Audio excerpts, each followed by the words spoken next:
Ladies and gentlemen, distinguished guests, it's a great honor really for me to be with you this evening. As Farida said, this is truly an important visit.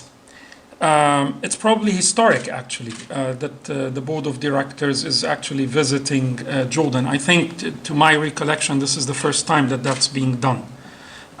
So allow me at the outset to welcome you to Jordan and sincerely thank you for all the support that you have voiced for Jordan at the board of directors over the many years and especially in recent years.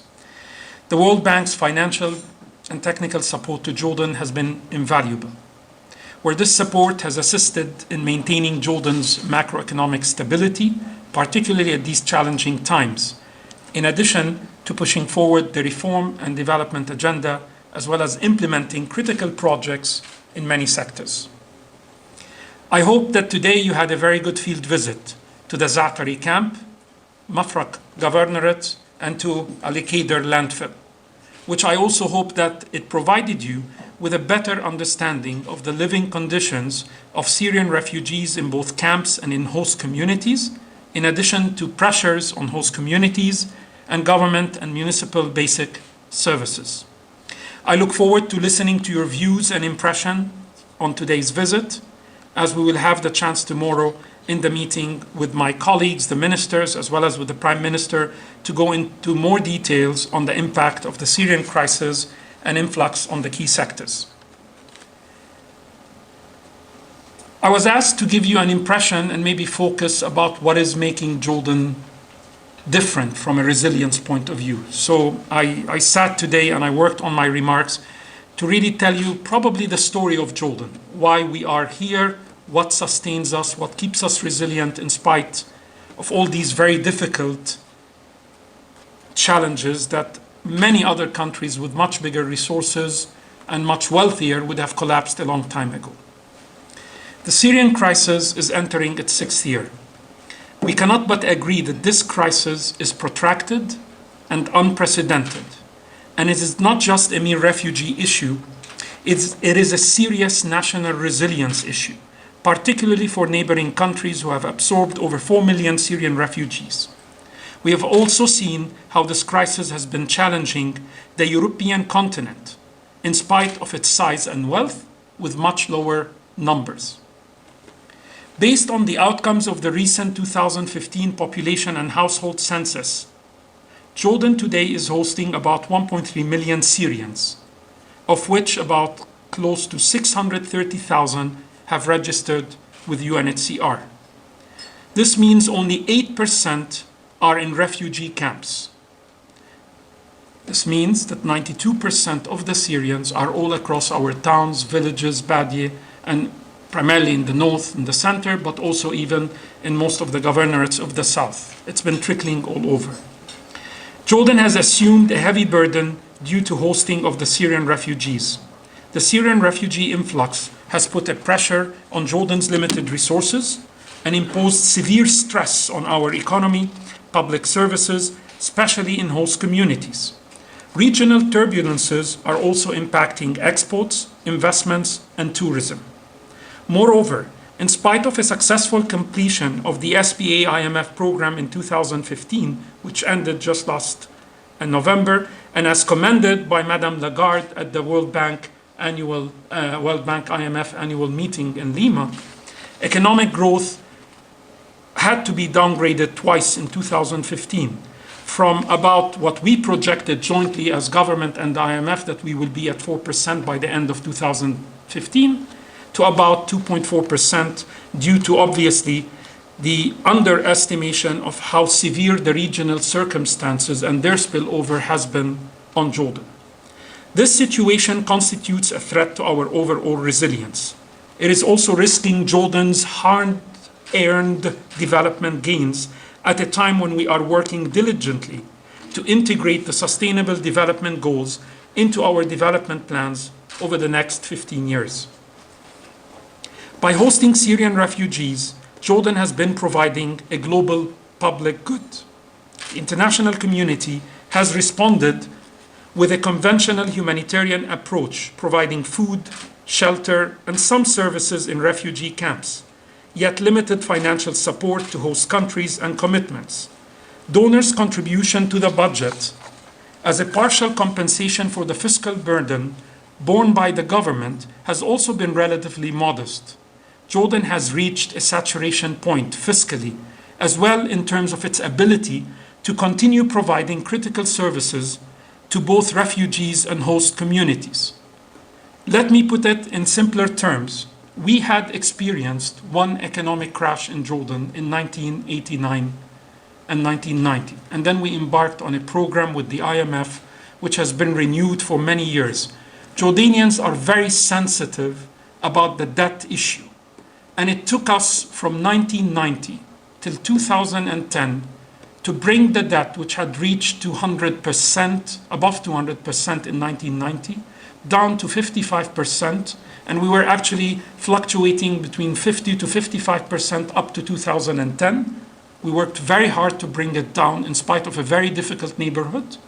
And unfortunately, from the beginning of the Arab Spring, as we lost the gas, as we had hundreds of thousands cross our border, as we had less growth, less trade, less exports, less tourism, more terrorism, more war, more civil wars, death, destruction around us, it obviously slowed our ability to grow the economy, and it ultimately forced us. And given that the international community, although we're grateful to their generosity, could not obviously except partially support Jordan or cover the total burdens we had to assume, we ended up 2015, in spite of having a very successful IMF program, at 91% debt to GDP. So this is probably the first time in over 25 years we've seen basically our debt start to climb back up, and we ended up at 91% debt to GDP by the end of last year. And to a large extent, it was primarily to the extra burdens and the negative spillover that the crisis around us, Syria and what's happening in West Iraq, also the almost death of the peace process west of us between the Palestinians and the Israelis, all of these impact us as Jordan, and they ultimately increase heavily uncertainty for business, which means businesses will not invest, businesses will not employ new people, and most likely they might downsize, and it causes what we've been seeing in Jordan, which is increased pressure on poverty, unemployment, as well as lower growth that we've been seeing. In 2015, Jordan was commended for producing the Jordan Response Plan, which was the first and replicated by other countries in terms of combining humanitarian and resilience, and was developed in very close coordination with the donors, the key donors in Jordan, as well as the UN agencies. Unfortunately, it was only 36% pledged to be funded, and less than 10% of that support was allocated to the needs of host communities, even though that 92% of the refugees are actually residing within all the host communities, are not in the camps themselves. And this has resulted in many urgent needs in host communities being unmet. With funding shortfalls, humanitarian and resilience support will continue to decline, shifting the burden of addressing the spillover and urgent needs on Jordanian shoulders, as I have mentioned to you. The situation obviously called for a paradigm shift in dealing with the Syrian refugee crisis. So the first paradigm shift of trying to combine humanitarian and resilience, which was very much pioneered by the UN, Jordan, and the donors, worked but had limited success, because actually donors could not actually fund sufficiently these response plans over the past few years. So we needed a second paradigm shift, and hence the holistic approach that Jordan developed and proposed, which was actually developed with the support of the World Bank, a critical partner to this effort, that is anchored on three pillars in support of Jordan's growth agenda, whilst maintaining its resilience and economic stability. The first pillar was to turn the Syrian refugee crisis into a development opportunity that attracts new investments and opens up the EU market with simplified rules of origin, creating critical new jobs for Jordanians as well as offering jobs to Syrian refugees in areas where it does not displace Jordanians, while supporting the post-conflict Syrian economy when stability returns to Syria. The second pillar was rebuilding the Jordanian host communities by adequately financing through grants the Jordan Response Plan for 2016-2018 in order to ensure the continuation of the international humanitarian response to refugees and to enable the government to sustain the provision of basic services to refugees and hosting communities at improved rather than regressing levels. It is worth noting that this plan was developed for the next 3 years on independent vulnerability assessments that were conducted in 2015 for refugees within camps, outside camps, as well as for host communities to ensure better targeting, prioritization, and impact. And donors and the UN agencies have been full members participating in this process, as Jordan was very committed to transparently show what are the burdens that we are incurring, and we wanted to make sure that the donors are actual, real partners in developing these response plans based on real assessments, so that they actually, God forbid, do not accuse the government of exaggerating or overblowing a certain number or not accurately reflecting the size of the burden that we had. And this was our strategy, is to have all the donors, all the UN agencies, full partners in this approach, fully developing these plans with us, using their capabilities to do the vulnerability assessments, so that we have real buy-in at a time when we started to notice donor fatigue and regressing support as the crisis entered its 6th year. The third pillar was to mobilize sufficient grants and concession refinancing at close as possible to zero and with long maturities to support the macroeconomic framework and address Jordan's financing needs over the next 3 years as part of Jordan entering into a new extended fund facility program with the IMF.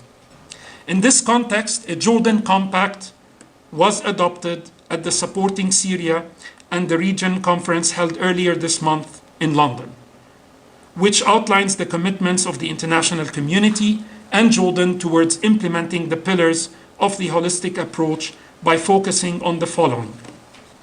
1. Accelerating plans to revise preferential rules of origin with the EU with a view to an outcome by the summer of 2016 of at least 5 designated development zones as a pilot for a period of 10 years, with the necessary, of course, midterm reviews and requirements to be negotiated with Brussels. The second, additional grants in the amount of $700 million to support the Jordan Response Plan, the majority for priorities outlined in the resilience component of the plan, targeting host communities, which means a total of $2.1 billion for the years 2016-2018. In addition to mobilizing additional grant support of about $1 billion for 3 years to deliver on expanding educational services being provided for Syrian boys and girls as set out in the Jordan Response Plan. And for us as Jordan, we're very proud that we have close to 145,000 Syrian boys and girls in our public schools. And there's about 80 to 80,000 that still remain outside of our public school. Jordan has historically always taken care well of refugees that have crossed its borders. And we are very cognizant of the fact that we don't want to have a lost Syrian generation, because Syria is our neighbor. And if we have a lost generation, and if the Syrian refugees lose hope, we understand that for Jordan, this is a direct threat to our social cohesion, stability. God forbid this could be actually a call to recruit people into radical or terrorist behavior. And worse of all, that there will not be Syrians who are motivated to go back, build their country, which will be an important partner with Jordan, for Jordan within our region, for the reconstruction and the future development of Syria. So we know very well the importance of taking care of refugees. We've been doing this since 1948. And I think Jordan today is the #1 country per capita in the world since World War II that has actually received refugees over the many, many decades. and succeeded in actually dealing with them in the best manageable approach.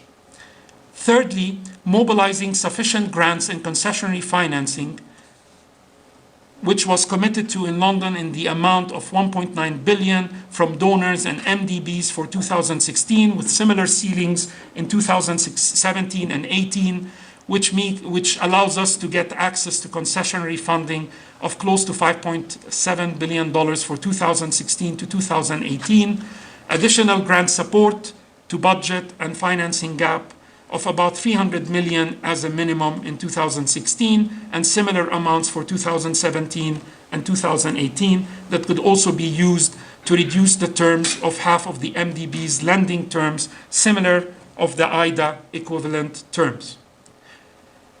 London was definitely a breakthrough, and it was a paradigm shift, because it was the first time that we actually had the nexus of humanitarian resilience and the long-term development of a host country like Jordan start to overlap and intelligently get designed on purpose to create growth, sustain resilience, bring new investments, and support our business climate, our vocational training, our training. So there are many other components I wanted to mention. The World Bank has been a critical partner in supporting this effort, and I want to say a lot is at stake because there are 60 million refugees around the world.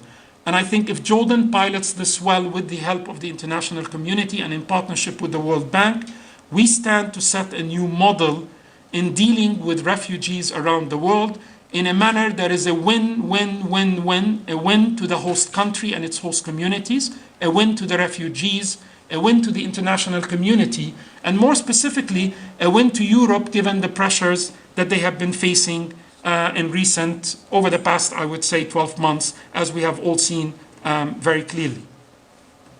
Since we came back from London, Jordan moved very aggressively, and again with the help of the World Bank, to develop an action plan so that we ensure implementation of the Jordan Compact. We are proceeding along 8 parallel pillars to deliver on the London-Jordan impact.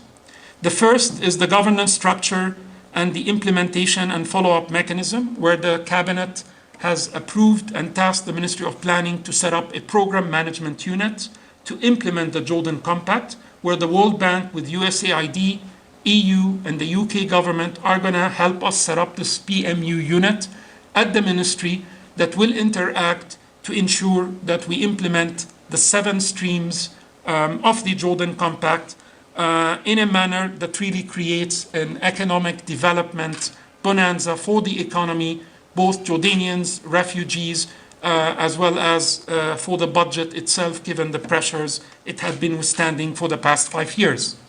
The second pillar is improved market access to the EU, including the designated areas. This is basically helping us negotiate the new simplified rules of origin with Brussels, and to conclude this hopefully by June, so that we have this advantage over the next 10 years that will allow us to bring in a significant, hopefully new investments to create new jobs and expand the economic pie of Jordan. The third pillar is the labor market reforms, where we have to deal with the regulatory aspect, which Syrians work in which sectors, under which conditions. It's basically regulating the market in a win-win situation where it does not displace Jordanians, but it also stops importing non-Jordanian labor into Jordan, and based on the skill sets where a lot of the refugees in Jordan tend to be blue-collar labor, while a lot of the Jordanian unemployment tends to be on the white-collar side. So I think this is why the new investments, as well as other economic sectors, have the ability to create a win-win solution for both Jordanians as well as the refugees in a way that grows the economy rather than continues the pressure. The fourth pillar is to finalize the negotiation with the IMF, the Extended Fund Facility. The fifth pillar is improving the doing business and investment reforms and the development zones requirements, and making sure that the Jordan Investment Commission becomes a world-class one-stop shop investment window. So this is very dear to the World Bank. It's also very dear for us because it's about time that we make substantial progress in our investment climate and doing business reports. So that's a critical pillar. You're already working with us, and we made it a critical prerequisite and commitment on Jordan to make sure that we improve that as we get the support from the international community, and also with the new rules of origin with Europe. Hopefully that will facilitate them to receive investments in hopefully a zero bureaucracy or negative bureaucracy environment. The sixth pillar is to work out the projects that we want to get funded by the grants under the Jordan Response Plan in education, health, water, sanitation, municipal services, solid waste, public transport, all across the governorates that are being hit very hard. The seventh pillar is the grant support to expanding the educational support to have the remaining 85,000 Syrians, boys and girls, hopefully come into the school system. So we ensure there isn't a lost generation in terms of the Syrians who live in Jordan. And the last part is working out the concessionary financing and budget grants to finance our financing gap as per the budget which was approved in January by Parliament for 2016 and 2018. And the World Bank has an important role because you're one of the MDBs that is looking at ways to increase the concessionality of your funding in terms of our development as well as budget support programs. So these 8 pillars are very much, we're going to look at our partnership with the World Bank to design this PMU at the Ministry of Planning that will manage this over the next 3 years, because this is very critical for Jordan's long-term development, because things are going to get more challenging and less challenging, not less challenging, as you can see in terms of what's happening in the region. Ladies and gentlemen, I would like also to take this opportunity to briefly shed the light on developments on the political and economic reform front. Our Jordan story is one where our nation did not take what was happening in our region as an excuse to stop reforms or our development roadmap. Jordan's reform approach has always been based on an inclusive, sustainable, and homegrown evolutionary process that is based on moderation, openness, strengthening stakeholding and active citizenship, whilst empowering our citizens, especially women and youth, and creating new opportunities to raise the standard of living across the country. It is due to our constitutional monarchy, awareness of and investment in our citizens, commitment to comprehensive reform, and to developing the country's and its people's future that enabled Jordan to be a uniquely safe haven in a very turbulent region, and to remain resilient, strong, and transforming challenges into opportunities. This is, in a nutshell, the Jordanian genetic code.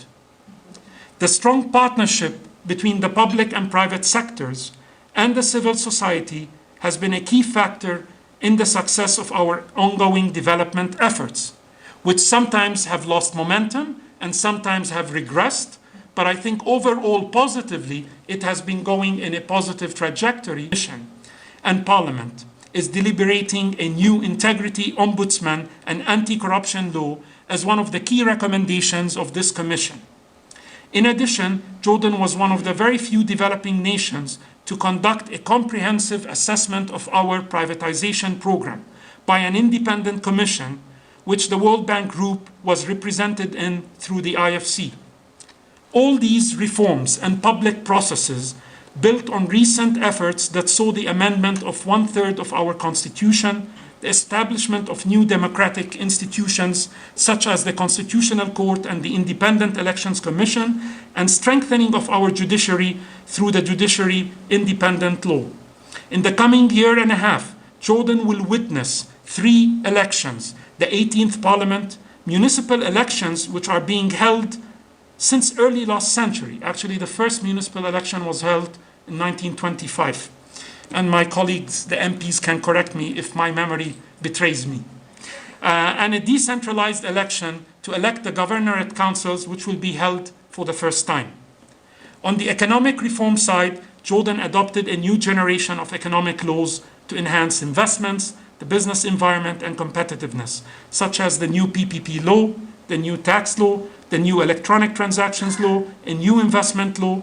Parliament is also deliberating a new secured lending law, and I urge my colleagues, the MPs, to help us work hard to finalize this very critical economic law and a new bankruptcy and insolvency law.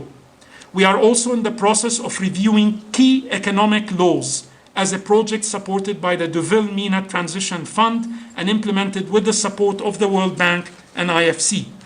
Moreover, and with the support of the bank, a new public investment management framework was introduced for the implementation of our budgets and executive development programs to enhance the efficiency of capital spending, prioritize the public investments, and maximize the utilization of PPPs. And government is currently working on implementing this framework full force.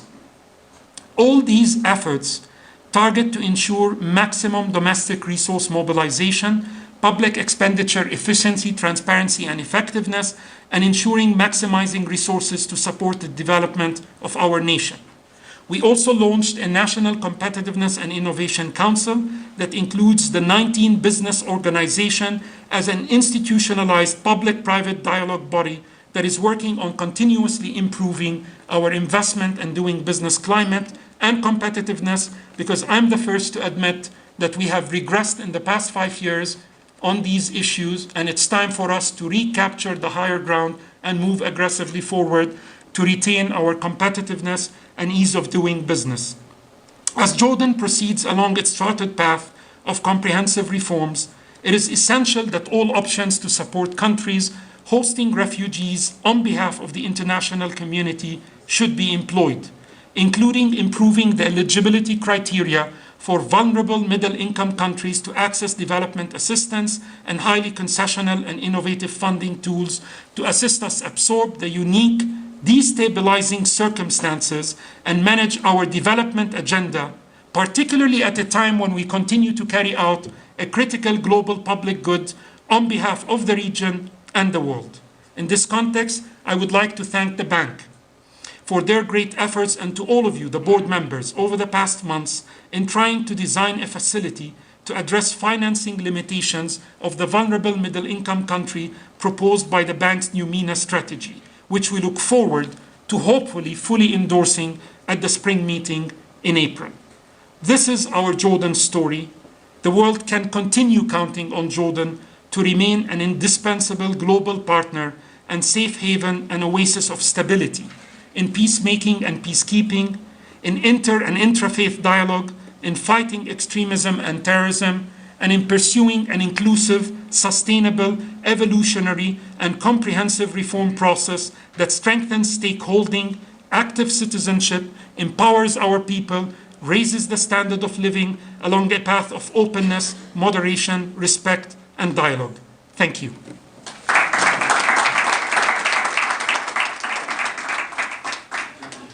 Thank you very much, Minister. You know, we are preparing a country partnership framework. I'd like to get your speech because that's basically it. We don't need to do anything more. Matt, please.